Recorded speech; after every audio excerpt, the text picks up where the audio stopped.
ব্যাপক বোমাবর্ষণের পর ইসরায়েল এবার লেবাননে স্থল অভিযান শুরু করেছে।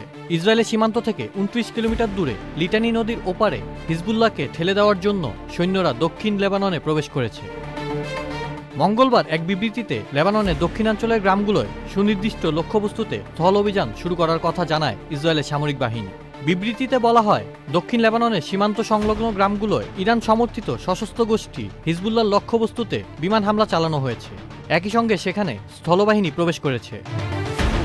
সিএনএনের সূত্র মতে ইসরায়েলের সামরিক বাহিনী লেবাননের দক্ষিণের সীমান্তবর্তী অঞ্চলে বিশেষ অভিযান পরিচালনা করেছে। হামলার অংশ হিসেবে দক্ষিণ লেবাননে প্যারাট্রুপার ও কমান্ডো অভিযান শুরু করে ইসরায়েলি সেনারা।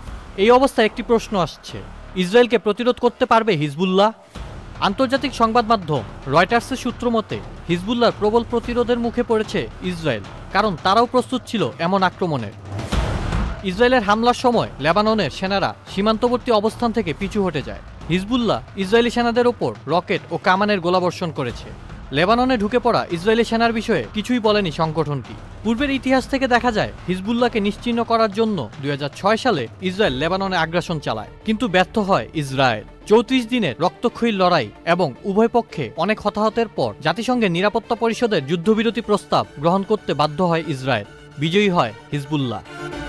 হিজবুল্লাহকে ধ্বংস করার অর্থ ইরানের জাতীয় ও আঞ্চলিক নিরাপত্তা ব্যবস্থা ভেঙে ফেলা। সেক্ষেত্রে ইরানের সাথে সরাসরি সংঘাতের ঝুঁকি নিতে হতে পারে ইসরায়েলের। ইরানের পররাষ্ট্রমন্ত্রী আব্বাস আরাকচি বলেছেন, হিজবুল্লাহ নিজেকে রক্ষা করতে সক্ষম। আপাতত তেহরানের দৃষ্টিভঙ্গি হল ইসরায়েলকে লেবাননে আটকে রাখা। সাম্প্রতিক ঘটনায় হিজবুল্লাহ অনেক ক্ষতিগ্রস্ত হয়েছে, তবে এখনও হিজবুল্লাহ সশস্ত্র ও কৌশলগতভাবে পিছিয়ে যায়নি। দলটি ইসরায়েলি দখলদারিত্বের বিরুদ্ধে প্রতিরোধ গড়ে তুলতে পিছু হটবে না। এই প্রতিরোধের ফলে ইসরায়েলের অনেক ক্ষতি হবে বলে মনে করছেন ইরানের পররাষ্ট্রমন্ত্রী।